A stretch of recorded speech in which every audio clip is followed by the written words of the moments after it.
Have a listen to this Muslim lady who had very similar sentiments to share with all of us. So I think, in terms of if we look at as a across the country as a whole, I'll speak that way. There's really worrying rise of Islamophobia currently. That's really concerning to me as a Muslim woman. To see that I'm a mother of a daughter. I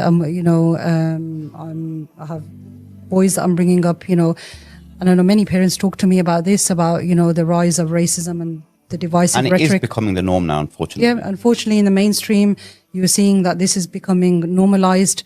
And we have to, whatever role we're in, whichever political party we're in, when we see this, we have to call it out. And that's exactly what, many of us are doing. So, sorry, but I feel like this lady doesn't get it.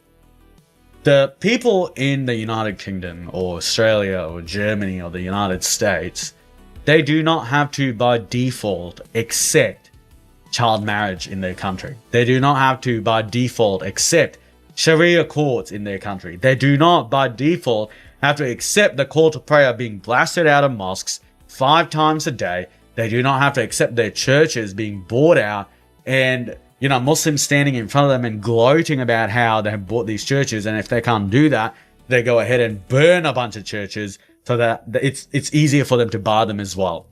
They don't want your religious supremacy to take over their country.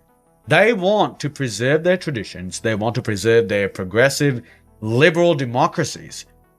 And what many of them understand now is the fact that a lot of Islamic countries, they do not afford non-Muslims any of these values.